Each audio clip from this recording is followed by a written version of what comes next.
코로나 바이러스 감염증 19 국내 발생 현황에 대해서 말씀드리겠습니다. 2020년 2월 15일 오전 9시 현재 추가 확진 환자는 없어 총 28명이 확진되었습니다. 어제 719명이 추가로 음성 확인되어 총 6,853명이 검사 결과 음성으로 확인되었으며 638명은 현재 검사가 진행 중에 있습니다. 확진자의 접촉자는 총 1,785명이며 이 중 442명이 자가격리로 관리되고 있습니다. 이 중 11명이 환자로 확진되었습니다. 또한 7번째 환자와 22번째 환자는 증상 호전 후에 실시한 검사 결과 2회 유전자 검사 음성이 확인되어 오늘 격리 해제가 되었습니다. 1, 2차 임시 항공편으로 우한시로부터 귀국한 교민들의 퇴소전 검사 현황을 말씀드리겠습니다. 1차 임시 항공편 입국자 368명에 대해서는 확진 환자 2명을 제외한 366명이 어제 실시한 그 검사에서 모두 음성으로 확인되어 2월 15일부로 격리 해제되었습니다. 2월 1일 2차로 입국한 333명은 진단검사 결과 오늘 오전에 전원 음성으로 확인되어 2월 16일 격리 해제 후에 퇴소할 예정입니다. 중앙방역대책본부는 최근 며칠 동안 확진 환자가 추가로 발생하지 않았지만 지역사회 및 의료기관에서 발생할 수 있는 감염 사례를 차단하는 데 집중할 시기라고 보고 있습니다. 중국에서 지역사회 유행이 지속되고 있고 싱가포르, 일본에서는 해외 여행력 등 역학적 연관성이 확인되지 않은 지역사회 감염이 발생하고 있는 상황입니다. 또한 근본 코로나 바이러스 19의 특성상 증상이 경미한 상태에서도 빠르게 전파를 일으킬 수 있어 지역사회 감염 위험성이 상존하고 있다고 보고 있습니다. 특히 기저질환자나 어르신들이 많은 의료기관을 중심으로 이러한 감염이 확산될 가능성에 대한 대비가 필요한 상황입니다. 중앙방역대책본부는 중국 지역 방문객, 일반 국민들 그리고 의료기관에 대해 감염 예방 수칙을 준수할 것을 거듭 당부드립니다. 최근 14일 이내에 중국 지역을 방문한 경우 가급적 외부 활동을 자제하고 손 씻기 및 기침 예절을 준수하고 입국 후 14일간은 발열 또는 호흡기 증상 발현 여부를 면밀히 관찰하여 증상이 있는 경우에는 선별진료소의 진료를 받거나 상담센터를 먼저 이용하여 상담을 받아주시길 바랍니다. 특히 선별진료소를 방문할 경우에는 반드시 마스크를 착용하고 가급적 자차를 이용해 주실 것을 당부드립니다. 일반 국민들께서도 손 씻기 30초 이상 비누로 꼼꼼하게 손 씻기, 기침할 때는 옷소매로 입과 코를 가리기, 그리고 기침 등 호흡기 증상이 있을 때는 반드시 마스크 착용하기, 그리고 의료기관 방문할 시에는 해외여행력을 자세하게 알리는 등의 감염병 예방 수칙 준수를 다시 한번 강조드립니다. 일선 의료기관들도 호흡기 증상자를 진료할 때는 반드시 마스크 등 보호구를 착용하고 여행력 등을 문진한 뒤 선별진료 절차를 철저히 이행해 주실 것을 당부드립니다. 이상입니다. 네, 그럼 지금부터 질의응답 시간 갖도록 하겠습니다. 세종과 당산에 있는 기자님들 잘 보이시는데 손을 들어주시고 소속과 성함을 말씀해 주시기 바랍니다. 먼저 세종에서 질의 있으신 기자님, 없으시면 당산으로 마이크 넘기겠습니다. 당산에 있는 기자님 중에 질의 있으신 분 계시면 말씀 주십시오. 네, 저 연합뉴스 김잔디 기자인데요. 어제 오늘 계속 일본 오염 지역 지정 문제 계속 거론되고 있는데 방역대책본부에서 어느 정도 검토하고 계신 건지 다시 한번 입장 말씀해 주셨으면 좋겠습니다. 네, 현재 이제 어제 오늘 일본에서 이런 역학적 연관성이 없는 사례가 한 7케이스 정도가 보고가 되고 있고 현재 일본 보건당국이 역학조사를 진행 중에 있습니다. 그래서 일본이 지금 그 광범위하게 지역사회 유행이 있다라고 판단하기는 어려운 상태이고요.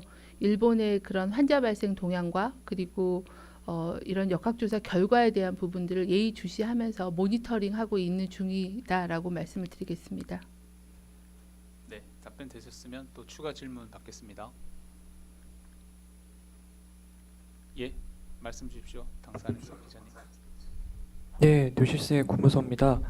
그 28번째 확진자가 검사 결과 뭐 음성이다 뭐 이런 보도도 있었는데 28번째 확진자 현재까지 그 뭐 보고된 그 검사 결과랑 상태 여쭤봅니다. 네, 28번째 확진 환자는 현재 격리병원에 입원한 후에 질병관리본부에서 3번 검사가 이루어졌습니다. 첫 번째 2월 12일 날 검사한 거는 지난번에 말씀드린 걸로 미결정 경계 상태였고요. 2월 13일, 2월 14일 2차, 3차 검사에는 음성으로 확인되었습니다. 현재 증상은 없는 걸로 보고받고 있고 그리고 폐렴 소견도 없는 걸로 보고를 받았습니다. 이 사례에 대해서는 중앙임상 TF에서 사례에 대한 종합적인 검토와 TF의 검토를 거쳐서 사례에 대한 판단과 그리고 퇴원에 대한 격리 해제에 대한 일정에 대해서는 논의하여 결정할 예정입니다. 네, 답변 되셨으면 또 다음 기자님 질문 받겠습니다. 예, 당사인 기자님. 네, TV조선 송민선이라고 합니다. 아까 오전에 김강립 차장님께도 여쭤봤지만 다시 한번 그 정은경 본부장님께도 여쭙습니다. 그 미국 같은 경우는 독감 환자들 대상으로 이게 비슷하다고 해서 바이러스 검사를 실시한다고 해요. 그래서 코로나19가 결국 독감처럼 계절 유행할 그런 가능성 때문에 그런다는 얘기가 있던데 우리는 이런 식으로 시행할 계획이 있는지 그럴 필요성이 있는지 여쭤봅니다. 네, 저희도 미국 브리핑 내용을 들었습니다.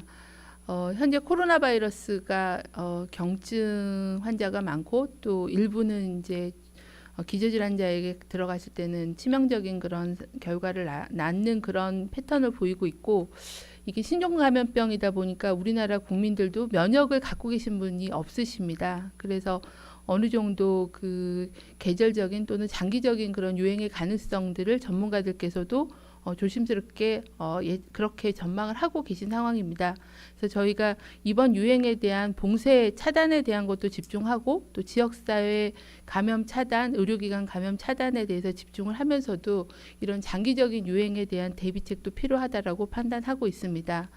그래서 이 부분에 대한 감시체계, 지역사회 감염 감시체계를 강화하는 방안을 현재 논의 중에 있고 우리나라도 이와 유사한 인플루엔자 감시체계의 실험실 감시체계가 50여 개 의료기관을 중심으로 병원체 감시를 하고 있습니다. 그래서 그 부분에 이 코로나 바이러스 19를 포함시켜서 감시하는 방안을 현재 계획을 검토 중에 있습니다. 확정되면은 브리핑 때 말씀드리도록 하겠습니다. 네, 세종에서 KBS 기자님 질문 있으셔서 받고 또 당사으로 넘어가겠습니다. 네, 안녕하세요. KBS 이수민입니다. 질문 2가지가 있는데요. 우선 그 일선 현장에서는 그 자가격리 대상자한테 그 자가격리 생활 수칙 같은 거를 어떤 방식으로 전달하는지가 궁금하고요. 또 실제로 자가격리 대상자가 격리 기간 동안에 외출한 사실이 확인됐을 경우에는 어떻게 조치하고 계신지 그렇게 2가지 좀 말씀 부탁드릴게요. 현재 자가격리자로 결정이 되면 보건소는 자가격리 통지서라는 거를 이제 발급을 하게 되고 또 저희 지침에 따라서 자가격리 생활 안내문을 드리게 됩니다. 그래서 이런 통지서와 안내문을 전달하고 그리고 뭐 체온계래거나 마스크 같은 그런 물품들을 지원하는 그런 형태로 진행이 되고 있습니다. 전달 방식에 대해서는 아마 지자체별로 조금씩 다를 수 있을 거라고 생각합니다. 그리고 외출 확인인 경우에는 이제 가급적 외출을 하지 않도록 안내를 하고 있고 또 병원의 진료래거나 다른 부분이 필요하면 일단 보건소하고 협의해서 진행하도록 그렇게 가이드를 하고 있는 그런 상황입니다. 예. 그럼 당산에서 계속 질문 받겠습니다. 당산에 질의 있으신 기자님.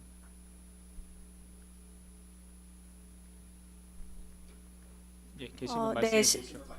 예, CBS의 박하연입니다. 그 28번 환자분 관련해서 한 번 더 여쭤보면, 그럼 어쨌든 현 시점에서는 2차례 검사에서 모두 음성 혹은 또 이런 뭐 미결정이 나왔기 때문에 격리 해제될 가능성이 높은 것으로 보면 되는지 먼저 여쭙겠고요.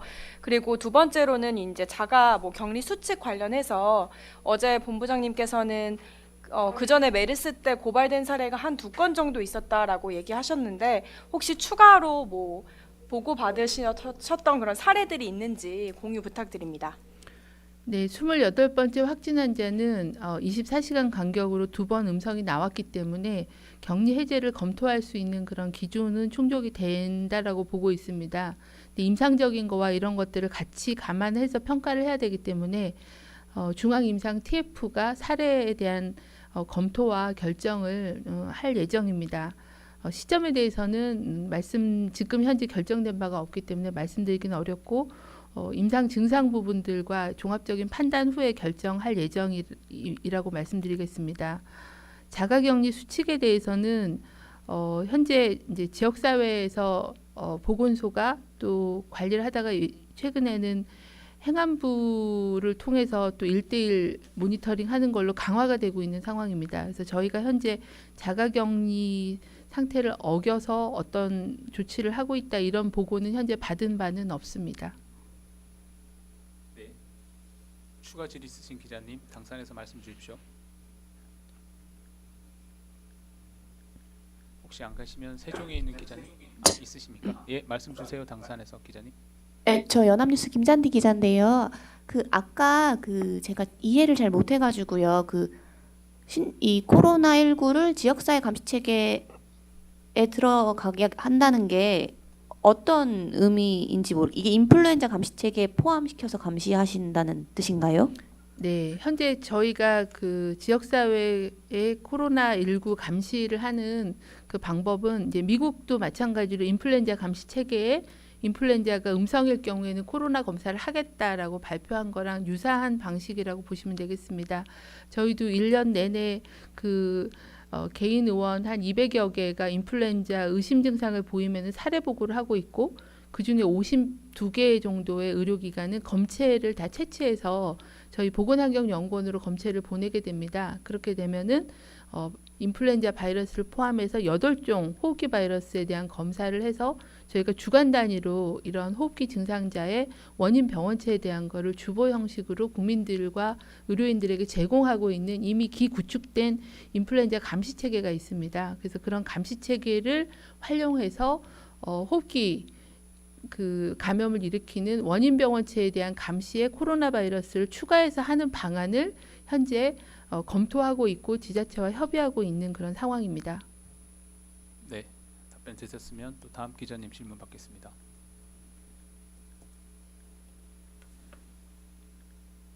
혹시 세종에 있는 기자님 있으시면 말씀 주십시오. 예, CBS 김민재입니다. 일본 상황 관련해서 같은 질문이 계속 브리핑마다 반복되고 있는데요. 이게 일반적으로 지금 방금 전에도 말씀하신 것처럼 7건이나 역학적 관련성이 없는 사례가 발견됐음에도 여기에 대해서 지금 위험하지 않다는 식으로 말씀을 하셔서 이게 그렇다면은 지역사회 전파가 우려가 되고 오염 지역으로 지정을 해야겠다고 결정을 내리지 못하는 역학적으로 어떤 점이 가장 큰 걸림돌인 건지 저희들이 상식적으로 생각하기에는 좀 오염 지역으로 선정할 때가 된 것 같은데 그렇게 결정을 하지 않고 있는 가장 큰 이유가 무엇인지 구체적으로 좀 설명을 부탁드립니다.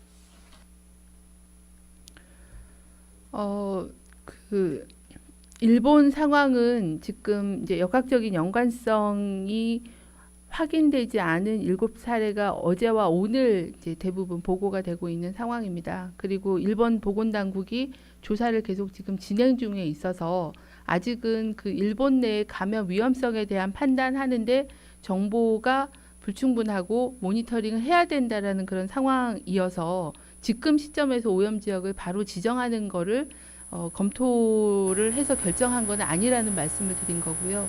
좀 더 상황을 예의주시하면서 보고 해야 되는 그런 상황으로 보고 있습니다. 그리고 일본에 대해서는 이미 저희가 지난주에 2차 감염 사례가 생긴 국가들에 대해서는 여행을 최소화하고 자제하고 주의사항을 안내한 바가 있습니다. 아마 이제 다른 국가에서도 우리나라를 바라볼 때는 2차 감염 사례가 10케이스가 넘게 있다 보니까 비슷한 그런 판단을 서로 하고 있을 수 있다고는 보고 있습니다. 그래서 좀 더 면밀하게 역학조사 진행되는 상황과 지역 유행에 대한 부분들을 모니터링하면서 판단하겠다라고 말씀을 드리겠습니다. 예. 일본의 경우에는 2월 13일, 14일 이틀에 걸쳐서 7건 정도가 아직 역학적 연관성이 확인되지 않은 사례가 보고가 됐습니다. 그래서 이 부분에 대해서는 지금 일본 보건당국이 역학조사를 진행 중에 있고 또 어느 정도의 위험도가 지역 내에 있는지에 대한 심층적인 그런 모니터링과 평가가 필요한 상황입니다. 그런 부분들을 상황을 평가해서 오염 지역에 대한 지정 여부를 검토하도록 하겠습니다. 그리고 또한 일본의 경우에는 저희가 2차 감염이 발생한 국가에 대해서는 대부분 이미 여행 자제, 불필요한 여행을 최소화하라는 그런 안내를 제공을 하고 있어서 어느 정도 그런 조치는 취하고 있는 그런 상황입니다. 네. 그럼 세종의 뉴스원 기자님 질문 듣고 당사자로 마이크 넘기겠습니다. 네네, 뉴스원 서영빈입니다. 간단한 질문인데요. 그 7번, 22번 환자 오늘 격리 해제됐는데 퇴원을 한 건지 아니면 몇 시쯤에 퇴원한 건지 여쭤보고 싶습니다. 네, 저희가 이제 두 분 확진 환자분에 대해서는 이제 격리 해제 기준에 충족을 했기 때문에 격리 해제는 한 상태이고요. 퇴원에 대해서는 퇴원 일정은 환자분의 어떤 상태나 뭐 이런 것들을 고려해서 병원이 하고 있습니다. 그래서 한 분은 오늘 퇴원 예정으로 알고 있고요. 한 분은 조금 시간이 지난 후에 퇴원하는 걸로 그렇게 퇴원 일정은 병원하고 논의 중에 있는 걸로 알고 있습니다. 네. 다시 말씀드리면 격리 해제 날짜와 퇴원 날짜는 조금 다를 수가 있습니다. 예. 당산에서 한두 분 받고 또 세종으로 넘기겠습니다. 혹시 당산에 있는 기자님 질의 있으십니까? 안 계시면 세종의 이수민 기자님 마지막으로 질문이 있다고 하셨습니다. 질문 받겠습니다. 네, KBS 이수민입니다. 그 15번째 환자 관련해서 좀 여쭤보려고 하는데요. 그 환자 본인이 통지서랑 안내서 받은 적이 없어서 본인이 자가격리 대상자인지랑 혼자서 식사를 해야 하는 점을 몰랐다는데 이거 사실 확인부터 좀 부탁드리고요. 또 실제로 이 분에 대한 수칙 위반 고발을 검토하고 계신지, 그리고 그냥 지금 이 상태만 봤을 때는 15번째 환자가 그 수칙 위반인데 그럼 300만 원 벌금 대상자가 되는 건지랑, 또 과거 메르스 때 벌금 부과된 건이 2개 있는 걸로 아는데 그게 어떤 경우였는지 설명 좀 부탁드릴게요. 15번째 확진 환자의 자가격리 위반에 대해서 계속 많은 질의가 있으셨습니다. 이 부분은 이제 어떻게 통지서가 언제 전달이 됐고 어떻게 자가격리가 안내가 되었는지 이런 부분에 대해서 보건소의 조치 사항에 대해서 저희가 좀 더 자세한 그런 조사를 하고 그리고 고발 여부를 판단해야 되는 그런 상황입니다. 그래서 그 부분은 저희가 지자체 조치 내용들을 좀 더 파악하고 방침이 결정이 되면 말씀드리도록 하겠습니다. 그리고 그 메르스 때 2건의 그 고발에 대한 부분이 있었는데요. 이 부분은 제가 지금 세부 정보를 갖고 있지 않은데 그러니까 자가 격리 지역을 이렇게 이탈해서 뭐 다른 지역을 가셨다거나 뭐 이런 내용으로 기억을 하고 있습니다. 상세한 내용은 제가 지금 그 위반 내용에 대해서 상세하게 알고 있지 못해서 그 부분에 대해서는 답변 드리기는 좀 어렵습니다. 예. 세종에서 추가로 마지막 질문 또 하신 분 있습니다. 뉴스원 기자님. 네네, 뉴스원 서영빈입니다. 그 아까 질문에 이어서 오늘 퇴원하는 분이 몇 번 환자인지 여쭤봐도 될까요? 오늘 퇴원 예정인. 네, 그 예. 제가 팀장한테 좀 확인하는 일하고요. 오늘 7번 환자분은 오늘 퇴원 예정이시고요. 22번째 확진자는 아직 퇴원 일정이 정해지지는 않았습니다. 네. 당산 세종 혹시 추가 질의 마지막으로 여쭤보겠습니다. 당산에는 없으시고 세종에 한 분 계십니까? 예, 말씀 주십시오. 네, KBS 이수민입니다. 그 1339 콜센터요. 그 2월 4일 기준으로 상담원이 596명이라고 들었는데 현재까지 그 숫자가 유지되고 있는지, 혹시 변동이 있다면 지금 상담원 숫자는 몇 명인지 설명 좀 부탁드릴게요.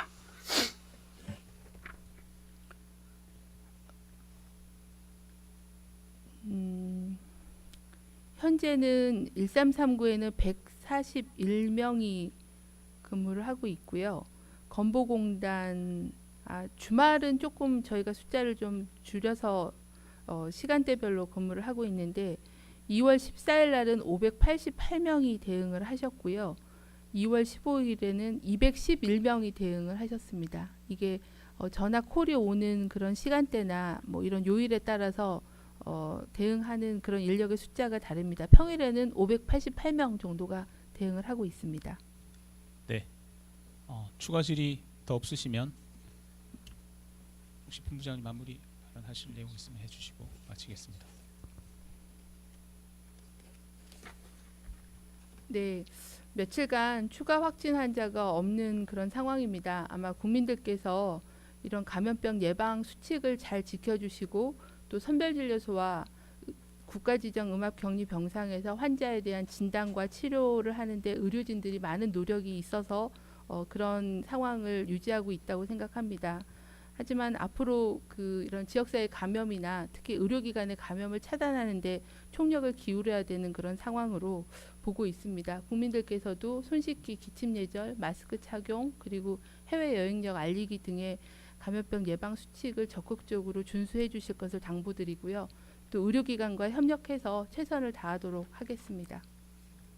네, 그럼 오늘 정례 브리핑 마치도록 하겠습니다. 참석해 주신 분들께 감사드립니다.